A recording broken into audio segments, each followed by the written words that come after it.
Assalamualaikum warahmatullahi wabarakatuh. Perkenalkan, nama saya Putri Nurhaliza dari Prodi Manajemen dengan NIM 220597174. Tergabung dalam kelompok 2 Pendidikan Pancasila dengan kode seksi 0824. Ingin mempresentasikan submateri kelompok 2 yaitu yang berjudul Konsep dan Urgensi Pancasila dalam Arus Sejarah Bangsa Indonesia. Nah, materi yang pertama yaitu Sejarah Perumusan Pancasila. 1.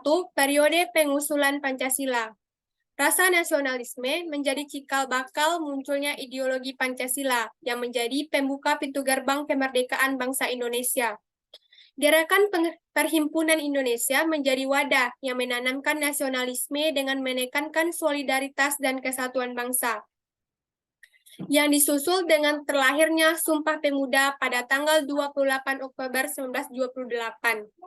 Semua di atas adalah modal untuk sidang maraton BPUPKI.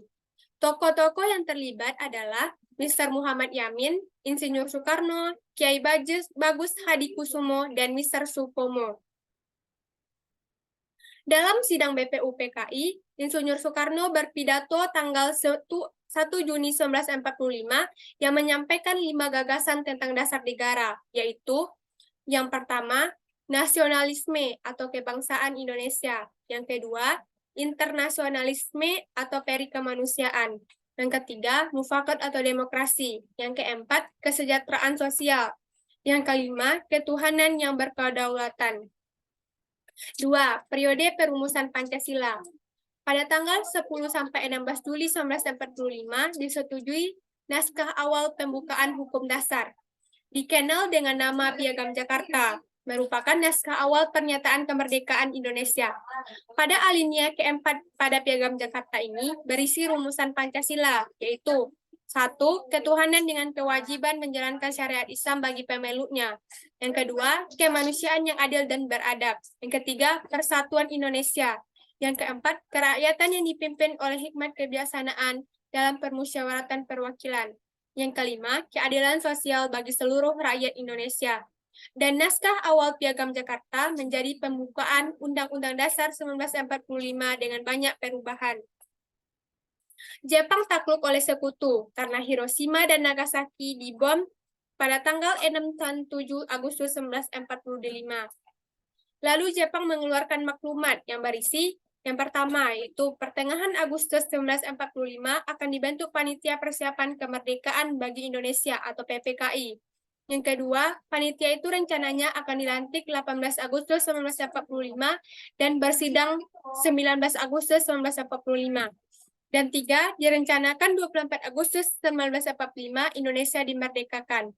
8 Agustus 1945, Soekarno-Hatta dan Rajiman dipanggil Jenderal Trauci ke Saigon, Vietnam, dan diberi kewenangan untuk membentuk Panitia Kemerdekaan Indonesia, sesuai dengan maklumat Jepang pada tanggal 7 Agustus 1945. Sepulang dari Saigon, ketika tokoh tadi membentuk PPKI dengan total anggota 21 orang. 3. Periode pengesahan Pancasila. Soekarno-Hatta dan Rajiman kembali ke Indonesia disambut oleh para pemuda yang mendesak kemerdekaan bangsa Indonesia diproklamasikan secepatnya. Perubahan situasi yang cepat ini menimbulkan kesalahpahaman, sehingga terjadilah penculikan Soekarno dan Muhammad Hatta ke Rengas Dengklok. Melalui jalan berliku, akhirnya dicetuskan proklamasi kemerdekaan Indonesia pada tanggal 17 Agustus 1945. Teks kemerdekaan itu didiktekan oleh Muhammad Hatta dan ditulis oleh Soekarno pada dini hari. Selanjutnya, naskah tersebut diketik oleh Sayuti Melik. Sehari setelah proklamasi kemerdekaan Indonesia, PPKI bersidang untuk menentukan dan menegaskan posisi bangsa Indonesia, yang dari semula bangsa terjajah menjadi bangsa yang merdeka. Anggota PPKI ditambah menjadi 6 orang, yaitu Wiranata Kusuma, Kiai Haji Dewantara, Kasman, Sigdo Dimejo, Sayuti Melik, Iwa Koisama, dan Ahmad Subarjo. Saat itu Indonesia memerlukan kelengkapan kehidupan bernegara, seperti mengesahkan Undang-Undang Dasar 1945, memilih presiden dan wakil presiden yang pertama, membentuk KNIP yang diketuai oleh Mr. Kasman Sigdo Dimejo, Dalam pembukaan Undang-Undang Dasar 1945 terdapat rumusan Pancasila, yaitu 1. Ketuhanan yang Maha Esa. Yang kedua, kemanusiaan yang adil dan beradab. Yang ketiga, persatuan Indonesia. Yang keempat, kerakyatan yang dipimpin oleh hikmat kebijaksanaan dalam permusyawaratan perwakilan. Yang kelima, keadilan sosial bagi seluruh rakyat Indonesia. Baiklah, sekianlah materi yang dapat saya presentasikan. Lebih dan kurang, saya mohon maaf. Semoga video saya ini bisa bermanfaat bagi siapa yang menonton. Assalamualaikum warahmatullahi wabarakatuh.